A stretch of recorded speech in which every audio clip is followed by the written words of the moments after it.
ഈശോയിൽ ഏറ്റവും സ്നേഹം നിറഞ്ഞവരെ, ദൈവകൃപയുടെ 365 ദിവസങ്ങളെന്ന സമ്പൂർണ്ണ പരിശുദ്ധ ബൈബിൾ വായനാ ശുശ്രൂഷയിലേക്ക് ഏറ്റവും സ്നേഹപൂർവ്വം സ്വാഗതം ചെയ്യുന്നു. ഇന്ന് 70-ാം ദിവസം. 1 സാമുവേൽ 9 മുതൽ 12 വരെയുള്ള അധ്യായങ്ങളാണ് നമ്മൾ വായിക്കുന്നത്. സാവൂളിനെ ഇസ്രായേലിന്റെ രാജാവായി അഭിഷേകം ചെയ്യുന്ന ഭാഗം നമ്മൾ വായിക്കുന്നു. സാമുവേലിന്റെ വിടവാങ്ങലും നമ്മളിതിൽ കാണുന്നു. പരിശുദ്ധാത്മാവിന്റെ നിറവിൽ ഈ ജീവന്റെ വചനം വായിച്ച് ധ്യാനിക്കാൻ ദൈവം നമ്മളെല്ലാവരെയും സമൃദ്ധമായി അനുഗ്രഹിക്കട്ടെ. ഈശോ മിശിഹായ്ക്ക് സ്തുതിയായിരിക്കട്ടെ. സാമുവേൽ പ്രവാചകന്റെ 1-ാം പുസ്തകം 9-ാം അധ്യായം. സാവൂൾ സാമുവേലിന്റെ അടുക്കൽ ബെഞ്ചമിൻ ഗോത്രജനായ കിഷ് എന്നൊരാളുണ്ടായിരുന്നു. അവൻ അബിയേലിന്റെ മകനായിരുന്നു. അബിയേൽ സെരോറിന്റെയും സെരോർ ബക്കോറാത്തിന്റെയും ബക്കോറാത്ത് അഫിയായുടെയും പുത്രനായിരുന്നു. അഫിയ ബെഞ്ചമിൻ ഗോത്രക്കാരനും ധനികനുമായിരുന്നു. കിഷിന് സാവൂൾ എന്നൊരു പുത്രനുണ്ടായിരുന്നു. അവനേക്കാൾ കോമളനായി ഇസ്രായേലിൽ മറ്റാരുമില്ലായിരുന്നു. അവന്റെ തോളൊപ്പം ഉയരമുള്ള ആരുമുണ്ടായിരുന്നില്ല. ഒരിക്കൽ സാവൂളിന്റെ പിതാവായ കിഷിന്റെ കഴുതകൾ കാണാതായി. അവൻ സാവൂളിനോട് പറഞ്ഞു, ഒരു ഭൃത്യനെയും കൂട്ടി കഴുതകളെ അന്വേഷിക്കുക. അവൻ എഫ്രായിം മലനാട്ടിലും ഷെലീഷ ദേശത്തും അന്വേഷിച്ചു, കണ്ടെത്തിയില്ല. ഷാലീം ദേശത്തും തിരക്കി, അവിടെയും ഇല്ലായിരുന്നു. അനന്തരം ബെഞ്ചമിന്റെ നാട്ടിൽ അന്വേഷിച്ചു, കണ്ടെത്തിയില്ല. സൂഫിന്റെ ദേശത്തെത്തിയപ്പോൾ സാവൂൾ ഭൃത്യനോട് പറഞ്ഞു, നമുക്ക് തിരികെ പോകാം, അല്ലെങ്കിൽ പിതാവ് കഴുതകളുടെ കാര്യം വിട്ട് നമ്മെപ്പറ്റി ആകുലചിത്തനാകും. ഭൃത്യൻ പറഞ്ഞു, ഈ പട്ടണത്തിൽ വളരെ പ്രശസ്തനായ ഒരു ദൈവപുരുഷനുണ്ട്. അവൻ പറയുന്നതെല്ലാം അതുപോലെ സംഭവിക്കും. നമുക്ക് അങ്ങോട്ട് പോകാം. ഒരുപക്ഷെ നമ്മുടെ കാര്യം സാധിക്കുന്നതിനുള്ള മാർഗം അവൻ കാണിച്ചു തരും. സാവൂൾ അവനോട് ചോദിച്ചു, നമ്മൾ ചെല്ലുമ്പോൾ എന്താണ് അവന് കൊടുക്കുക? നമ്മുടെ കയ്യിലുണ്ടായിരുന്ന ഭക്ഷണ സാധനങ്ങൾ തീർന്നുപോയി. അവന് കൊടുക്കാൻ ഒന്നും നമ്മുടെ കയ്യിലില്ലല്ലോ. ഭൃത്യൻ പറഞ്ഞു, എന്റെ കയ്യിൽ 1/4 ശെക്കൽ വെള്ളിയുണ്ട്, അതവന് കൊടുക്കാം. നമ്മുടെ കഴുതകളെ എവിടെ കണ്ടെത്താമെന്ന് അവൻ പറഞ്ഞു തരും. പണ്ട് ഇസ്രായേലിൽ ഒരുവൻ ദൈവഹിതം ആരായാൻ പോകുമ്പോൾ നമുക്ക് ദീർഘദർശിയുടെ അടുത്തു പോകാമെന്ന് പറഞ്ഞിരുന്നു. പ്രവാചകൻ അക്കാലത്ത് ദീർഘദർശി എന്നാണ് വിളിക്കപ്പെട്ടിരുന്നത്. കൊള്ളാം, നമുക്ക് പോകാം, സാവൂൾ പറഞ്ഞു. അവർ ദൈവപുരുഷൻ താമസിക്കുന്ന പട്ടണത്തിലേക്ക് പോയി. അവർ പട്ടണത്തിലേക്കുള്ള കയറ്റം കയറുമ്പോൾ വെള്ളം കോരാൻ വന്ന യുവതികളോട് ചോദിച്ചു, ദീർഘദർശി ഇവിടെ എങ്ങാനും ഉണ്ടോ? ഉണ്ട്, അവർ പറഞ്ഞു. അതാ നിങ്ങളുടെ മുൻപിൽ പോകുന്നു, വേഗം ചെല്ലുവിൻ. അവനിപ്പോൾ പട്ടണത്തിൽ വന്നതേയുള്ളൂ. ഇന്ന് മലമുകളിൽ ജനങ്ങൾക്ക് ഒരു ബലി സമർപ്പിക്കാനുണ്ട്. പട്ടണത്തിൽ ചെന്നാലുടനെ ഭക്ഷണം കഴിക്കാൻ മലമുകളിലേക്ക് പോകുന്നതിന് മുൻപ് അവനെ നിങ്ങൾക്ക് കാണാം. അവൻ ബലിയർപ്പിക്കുന്നതിന് മുൻപ് ജനങ്ങൾ ഭക്ഷിക്കുകയില്ല. ക്ഷണിക്കപ്പെട്ടവർ പിന്നീടാണ് ഭക്ഷിക്കുന്നത്. ഇപ്പോൾ തന്നെ പൊയ്ക്കൊള്ളൂ, ഉടനെ അവനെ കാണാം. അവർ പട്ടണത്തിൽ ചെന്നു. മലമുകളിലേക്ക് പോകുന്ന വഴിക്ക് അവനെ കണ്ടു. സാവൂൾ വന്നതിന്റെ തലേ ദിവസം കർത്താവ് സാമുവേലിന് വെളിപ്പെടുത്തിയിരുന്നു, നാളെ ഈ സമയത്ത് ബെഞ്ചമിന്റെ നാട്ടിൽ നിന്ന് ഒരുവനെ ഞാൻ നിന്റെ അടുക്കൽ അയക്കും. അവനെ നീ എന്റെ ജനത്തിന്റെ രാജാവായി അഭിഷേകം ചെയ്യണം. ഫിലിസ്ത്യരുടെ കരങ്ങളിൽ നിന്ന് അവരെ അവൻ രക്ഷിക്കും. എന്റെ ജനത്തിന്റെ കഷ്ടത ഞാൻ കാണുകയും അവരുടെ നിലവിളി ഞാൻ ശ്രവിക്കുകയും ചെയ്തിരിക്കുന്നു. സാവൂൾ സാമുവേലിന്റെ ദൃഷ്ടിയിൽപ്പെട്ടപ്പോൾ കർത്താവ് സാമുവേലിനോട് പറഞ്ഞു, ഞാൻ നിന്നോട് പറഞ്ഞത് ഇവനെപ്പറ്റിയാണ്. എന്റെ ജനത്തെ ഭരിക്കുന്നവൻ ഇവനാണ്. സാവൂൾ പട്ടണവാതിൽക്കൽ വെച്ച് സാമുവേലിനെ സമീപിച്ചു ചോദിച്ചു, ദീർഘദർശിയുടെ ഭവനം എവിടെയാണെന്ന് കാണിച്ചു തരാമോ? സാമുവേൽ പറഞ്ഞു, ഞാൻ തന്നെയാണവൻ. മലമുകളിലേക്ക് എന്റെ മുൻപേ നടന്നുകൊള്ളുക. ഇന്ന് എന്റെ കൂടെ ഭക്ഷണം കഴിക്കണം. പ്രഭാതത്തിൽ മടങ്ങിപ്പോകാം. അപ്പോൾ നിങ്ങൾക്ക് ആവശ്യമുള്ളത് പറഞ്ഞു തരാം. 3 ദിവസം മുൻപ് കാണാതായ കഴുതകളെക്കുറിച്ച് ആകുലചിത്തനാകേണ്ട, അവയെ കണ്ടുകിട്ടിയിരിക്കുന്നു. ഇസ്രായേലിൽ അഭികാമ്യമായതെല്ലാം ആർക്കുള്ളതാണ്? നിനക്കും നിന്റെ പിതൃഭവനത്തിലുള്ളവർക്കും അല്ലയോ? സൗൾ പ്രതിവചിച്ചു, ഇസ്രായേൽ ഗോത്രങ്ങളിൽ ഏറ്റവും ചെറിയ ബെഞ്ചമിൻ ഗോത്രത്തിൽപ്പെട്ടവനല്ലേ ഞാൻ? അതിൽ തന്നെ ഏറ്റവും എളിയ കുടുംബമല്ലേ എന്റേത്? പിന്നെ എന്തുകൊണ്ടാണ് എന്നോട് ഇങ്ങനെ അങ്ങ് സംസാരിക്കുന്നത്? അനന്തരം സാമുവേൽ അവരെ ഭക്ഷണശാലയിലേക്ക് കൂട്ടിക്കൊണ്ടുപോയി. 30ഓളം വരുന്ന അതിഥികളുടെ ഇടയിൽ പ്രമുഖ സ്ഥാനത്തിരുത്തി. പാചകനോട് അവൻ പറഞ്ഞു, ഞാൻ നിന്നോട് എടുത്തുവയ്ക്കാൻ പറഞ്ഞ ഭാഗം കൊണ്ടുവരിക. പാചകൻ കാൽ കുറക കൊണ്ടുവന്ന് സാവൂളിന് വിളമ്പി. സാമുവേൽ പറഞ്ഞു, നിനക്ക് വേണ്ടി മാറ്റിവെച്ചിരുന്നതാണിത്, ഭക്ഷിച്ചാലും. വിരുന്നുകാരോടൊത്ത് ഭക്ഷിക്കുന്നതിന് നിനക്ക് വേണ്ടി സൂക്ഷിച്ചു വെച്ചിരുന്നതാണ്. അന്ന് സാവൂൾ സാമുവേലിനോടൊത്ത് ഭക്ഷിച്ചു. അവർ മലമുകളിൽ നിന്നിറങ്ങി പട്ടണത്തിലെത്തി. വീടിന്റെ മുകൾ തട്ടിൽ കിടക്ക തയ്യാറാക്കിയിരുന്നു. സാവൂൾ അവിടെ കിടന്നുറങ്ങി. സാവൂൾ അഭിഷിക്തനാകുന്നു. പ്രഭാതമായപ്പോൾ സാമുവേൽ വീടിന്റെ മുകൾ തട്ടിൽ ചെന്ന് സാവൂളിനെ വിളിച്ചു. എഴുന്നേൽക്കുക, നീ പോകേണ്ട വഴി ഞാൻ കാണിച്ചു തരാം. സാവൂൾ എഴുന്നേറ്റ് അവനോട് കൂടെ വഴിയിലേക്കിറങ്ങി. നഗരപ്രാന്തത്തിലെത്തിയപ്പോൾ സാമുവേൽ സാവൂളിനോട് പറഞ്ഞു, ഭൃത്യനോട് മുൻപേ പോയിക്കൊള്ളാൻ പറയുക. അവൻ പോയി കഴിയുമ്പോൾ ഒരു നിമിഷം ഇവിടെ നിൽക്കുക. അപ്പോൾ ദൈവത്തിന്റെ വചനം ഞാൻ നിന്നോട് പറയാം. സാമുവേൽ പ്രവാചകന്റെ 1-ാം പുസ്തകം 10-ാം അധ്യായം. സാമുവേൽ ഒരു പാത്രം ഒലിവെണ്ണയെടുത്ത് സാവൂളിന്റെ ശിരസിൽ ഒഴിച്ചു. അവനെ ചുംബിച്ചിട്ട് പറഞ്ഞു, കർത്താവ് തന്റെ ജനത്തിന്റെ ഭരണാധികാരിയായി നിന്നെ അഭിഷേചിച്ചിരിക്കുന്നു. അവിടുത്തെ ജനത്തെ ഭരിക്കുകയും എല്ലാ ശത്രുക്കളിൽ നിന്ന് അവരെ സംരക്ഷിക്കുകയും ചെയ്യണം. തന്റെ അവകാശമായ ജനത്തിന് രാജാവായി കർത്താവ് നിന്നെ വാഴിച്ചിരിക്കുന്നു എന്നതിന്റെ അടയാളം ഇതായിരിക്കും. ഇന്ന് നീ എന്നെ വിട്ടു പോകുമ്പോൾ ബെഞ്ചമിന്റെ നാട്ടിലെ സെൽസാഹിൽ റാഹേലിന്റെ ശവകുടീരത്തിന് സമീപം 2 ആളുകളെ നീ കാണും. നീ അന്വേഷിച്ച കഴുതകളെ കണ്ടുകിട്ടിയെന്നും അവയെക്കുറിച്ചല്ല എന്റെ മകൻ എന്തുപറ്റിയെന്ന് ചോദിച്ചുകൊണ്ട് നിന്നെക്കുറിച്ചാണ് നിന്റെ പിതാവ് ഉത്കണ്ഠാകുലനായിരിക്കുന്നതെന്നും അവർ നിന്നോട് പറയും. അവിടെ നിന്ന് താബോറിലെ ഓക്കുവൃക്ഷത്തിന് സമീപമെത്തുമ്പോൾ ബethേലിൽ ദൈവത്തിന് ബലിയർപ്പിക്കാൻ പോകുന്ന 3 പേരെ നീ കണ്ടുമുട്ടും. ഒരുവൻ 3 ആട്ടിൻകുട്ടികളെ എടുത്തിരിക്കും. രണ്ടാമൻ 3 അപ്പവും മൂന്നാമൻ 1 തോൽക്കുടം വീഞ്ഞും. അവർ നിന്നെ അഭിവാദനം ചെയ്ത് 2 അപ്പം നിനക്ക് നൽകും. അത് നീ സ്വീകരിക്കണം.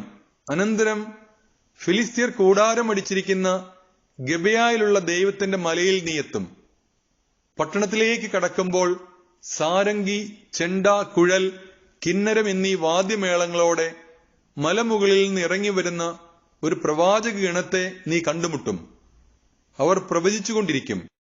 അപ്പോൾ കർത്താവിന്റെ ആത്മാവ് ശക്തമായി നിന്നിൽ ആവസിക്കും. നീയും അവരോടൊത്ത് പ്രവചിക്കാൻ തുടങ്ങും. മറ്റൊരു മനുഷ്യനായി നീ മാറും.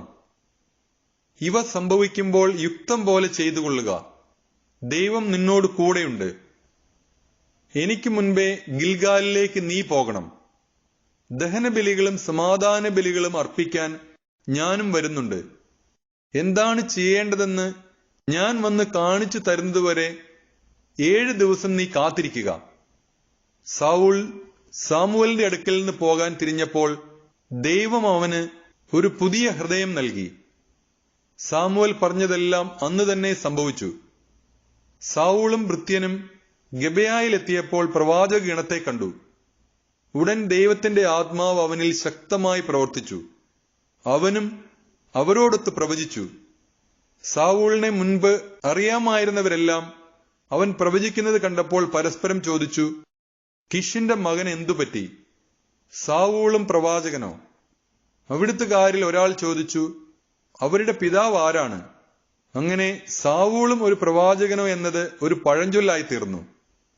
പ്രവചനം കഴിഞ്ഞവൻ മലമുകളിലെത്തി. സാവൂളിന്റെ പിതൃ സഹോദരൻ അവനോടും ഭൃത്യനോടും ചോദിച്ചു, നിങ്ങൾ എവിടെ പോയിരിക്കുകയായിരുന്നു? കഴുതുകളെ തിരക്കിപ്പോയതായിരുന്നു.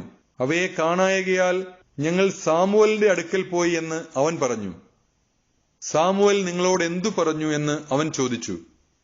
സൗൾ പറഞ്ഞു, കഴുതകളെ കണ്ടുകിട്ടിയെന്ന് അവൻ ഞങ്ങളോട് പറഞ്ഞു. എന്നാൽ താൻ രാജാവാകാൻ പോകുന്നതിനെപ്പറ്റി സാമുവൽ പറഞ്ഞതൊന്നും അവനോട് പറഞ്ഞില്ല. സാമുവൽ ജനത്തെ മിസ്പായിൽ കർത്താവിന്റെ സന്നിധിയിൽ വിളിച്ചുകൂട്ടി. ഇസ്രായേൽ ജനത്തോടവൻ പറഞ്ഞു, ഇസ്രായേലിന്റെ ദൈവമായ കർത്താവ് ഇപ്രകാരം അരുളി ചെയ്യുന്നു, ഇസ്രായേലിനെ ഈജിപ്തിൽ നിന്ന് ഞാൻ കൊണ്ടുവന്നു. ഈജിപ്തുകാരുടെയും നിങ്ങളെ പീഡിപ്പിച്ചിരുന്ന സകല രാജാക്കന്മാരുടെയും കൈകളിൽ നിന്ന് നിങ്ങളെ ഞാൻ മോചിപ്പിച്ചു. എന്നാൽ എല്ലാ ദുരിതങ്ങളിലും അത്യാഹിതങ്ങളിൽ നിന്ന് നിങ്ങളെ സംരക്ഷിക്കുന്ന ദൈവത്തെ ഇന്ന് നിങ്ങൾ ഉപേക്ഷിച്ചിരിക്കുന്നു. ഞങ്ങൾക്കൊരു രാജാവിനെ വാഴിച്ചു തരിക എന്ന് നിങ്ങൾ ആവശ്യപ്പെട്ടു. അതുകൊണ്ട് ഇപ്പോൾ ഗോത്രത്തിന്റെയും കുലത്തിന്റെയും ക്രമത്തിൽ കർത്താവിന്റെ മുൻപിൽ നിൽക്കുവിൻ. അനന്തരം സാമുവൽ ഇസ്രായേൽ ഗോത്രങ്ങളെയെല്ലാം തന്റെ അടുക്കൽ വരുത്തി കുറിയിട്ട് ബെഞ്ചമിൻ ഗോത്രത്തെ എടുത്തു. ബെഞ്ചമിൻ ഗോത്രത്തിലെ കുടുംബങ്ങളെയെല്ലാം തന്റെ അടുക്കൽ വരുത്തി. മത്രി കുടുംബത്തിനാണ് കുറി വീണത്. അവസാനം മത്രി കുടുംബാംഗങ്ങളെ ഓരോരുത്തരെയും വരുത്തി കിഷിന്റെ മകനായ സാവൂളിനെ കുറിയിട്ട് സ്വീകരിച്ചു. എന്നാൽ അവർ അന്വേഷിച്ചപ്പോൾ അവനെ കണ്ടില്ല. അവൻ ഇവിടെ വന്നിട്ടുണ്ടോ എന്ന് അവർ കർത്താവിനോട് ചോദിച്ചു.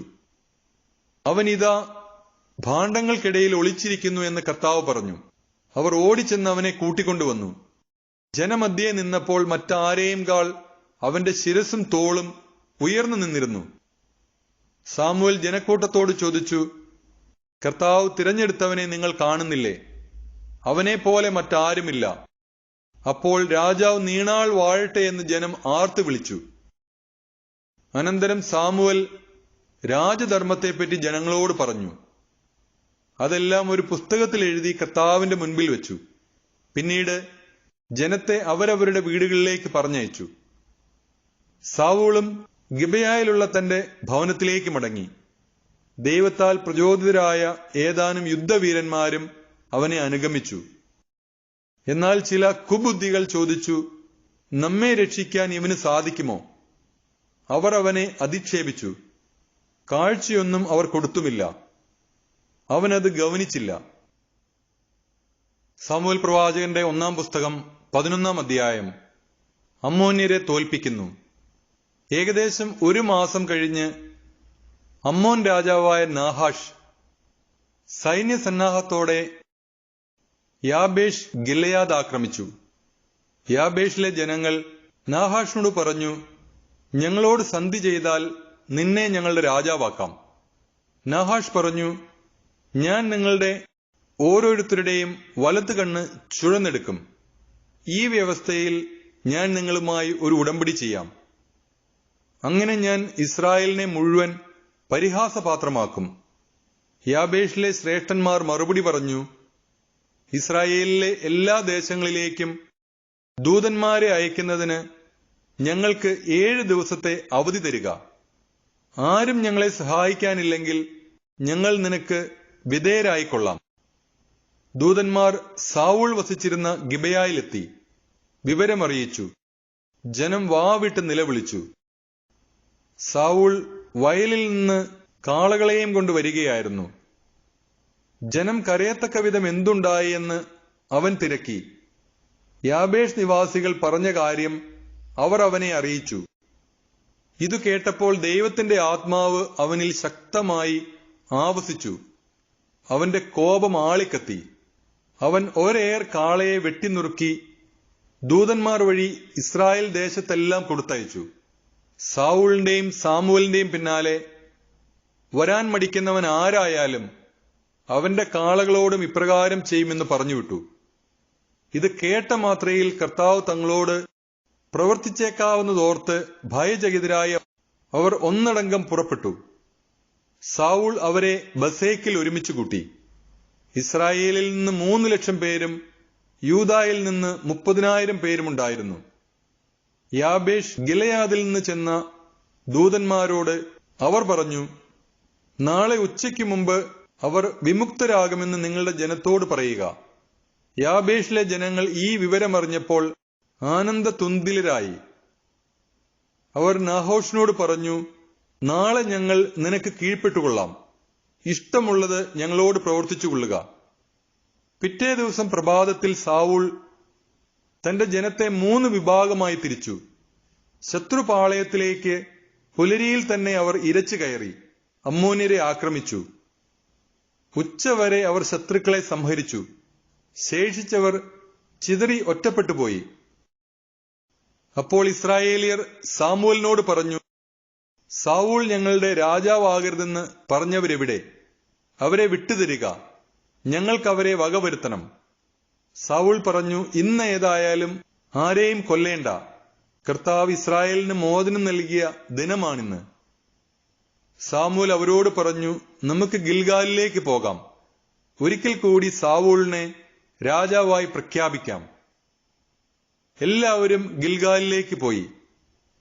അവിടെ വിശുദ്ധ സ്ഥലത്ത് വെച്ച് സാവൂളിനെ അവർ രാജാവായി പ്രഖ്യാപിച്ചു. അവർ കർത്താവിന്റെ സന്നിധിയിൽ സമാധാന ബലികൾ അർപ്പിച്ചു. സാവൂളും ഇസ്രായേൽ ജനവും സഘോഷം ഉല്ലസിച്ചു. സാമുവൽ പ്രവാചകന്റെ 1-ാം പുസ്തകം 12-ാം അധ്യായം. സാമുവൽ വിടവാങ്ങുന്നു. സാമുവൽ ഇസ്രായേൽ ജനത്തോട് പറഞ്ഞു, നിങ്ങൾ ആവശ്യപ്പെട്ടതൊക്കെ ഞാൻ ചെയ്തു തന്നു. ഞാൻ രാജാവിനെ നിങ്ങൾക്ക് വാഴിച്ചു തന്നു. ഇപ്പോൾ നിങ്ങളെ നയിക്കാൻ ഒരു രാജാവുണ്ട്. ഞാൻ വൃദ്ധനായി, ജരാനരകൾ ബാധിച്ചു. എന്റെ പുത്രന്മാരാകട്ടെ നിങ്ങളോട് കൂടെയുണ്ട്.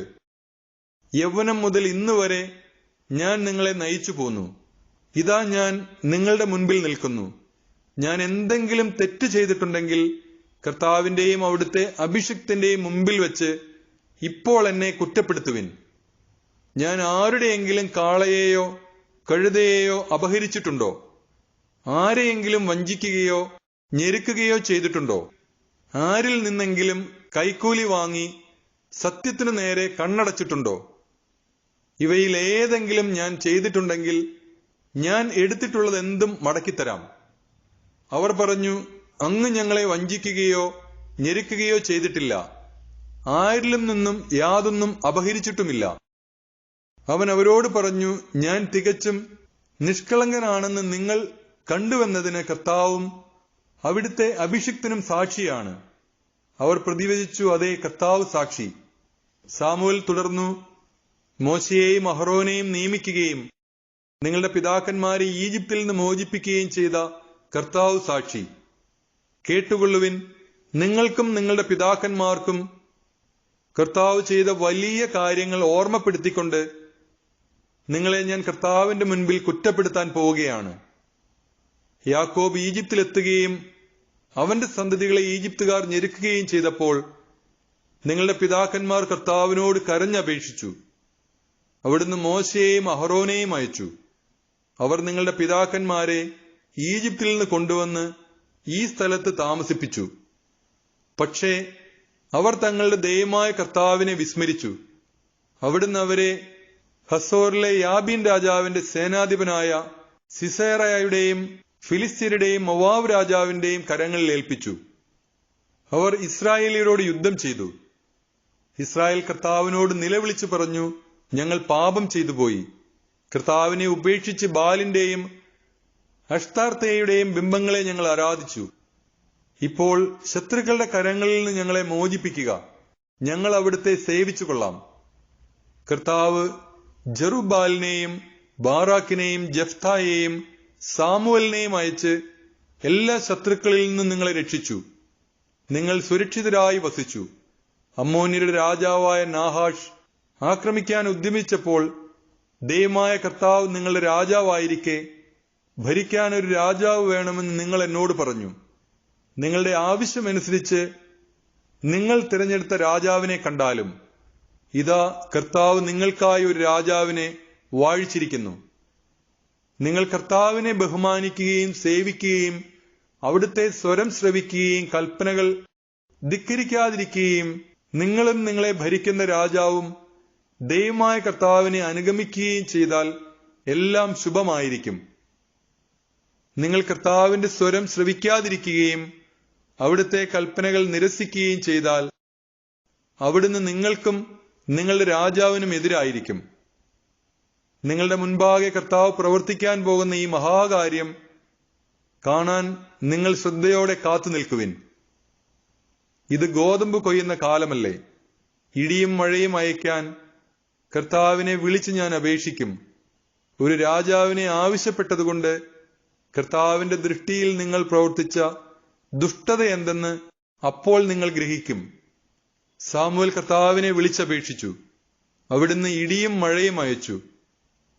ജനം കർത്താവിനെയും സാമുവേലിനെയും ഭയപ്പെട്ടു. അവർ സാമുവേലിനോട് അപേക്ഷിച്ചു, ഞങ്ങൾ മരിക്കാതിരിക്കാൻ അങ്ങയുടെ ദയമായ കർത്താവിനോട് ഈ ദാസന്മാർക്ക് വേണ്ടി പ്രാർത്ഥിക്കണമേ. രാജാവിനെ ചോദിച്ചതുകൊണ്ട് മറ്റെല്ലാ പാപങ്ങൾക്കും പുറമെ ഈ പാപവും ഞങ്ങൾ ചെയ്തു. സാമുവേൽ ജനത്തോട് പറഞ്ഞു, ഭയപ്പെടേണ്ട, നിങ്ങൾ ഈ തിന്മകളെല്ലാം ചെയ്തു. എന്നാലും കർത്താവിനെ അനുഗമിക്കുന്നതിൽ നിന്ന് പിന്മാറരുത്. പൂർണ്ണ ഹൃദയത്തോടെ അവിടുത്തെ സേവിക്കുവിൻ.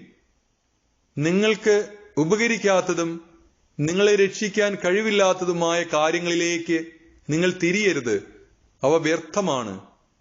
തന്റെ ഉത്കൃഷ്ട നാമത്തെ പ്രതി കർത്താവ് തന്റെ ജനത്തെ പരിത്യജിക്കുകയില്ല. നിങ്ങളെ തന്റെ ജനമാക്കാൻ അവിടുന്ന് പ്രസാദിച്ചിട്ടുണ്ടല്ലോ. നിങ്ങൾക്ക് വേണ്ടി തുടർന്ന് പ്രാർത്ഥിക്കാതെ കർത്താവിനെതിരെ പാപം ചെയ്യാൻ അവിടുന്ന് എനിക്ക് ഇടവരുത്താതിരിക്കട്ടെ. ഞാൻ നിങ്ങൾക്ക് നേർവഴി ഉപദേശിക്കും. നിങ്ങൾ പൂർണ്ണ ഹൃദയത്തോടും വിശ്വസ്തയോടും കൂടെ കർത്താവിനെ സേവിക്കുവിൻ. അവിടുന്ന് നിങ്ങൾക്ക് ചെയ്ത മഹാകാര്യങ്ങൾ സ്മരിക്കുവിൻ. ഇനിയും പാപം ചെയ്താൽ അവിടുന്ന് നിങ്ങളെയും നിങ്ങളുടെ രാജാവിനെയും നീക്കിക്കളയും.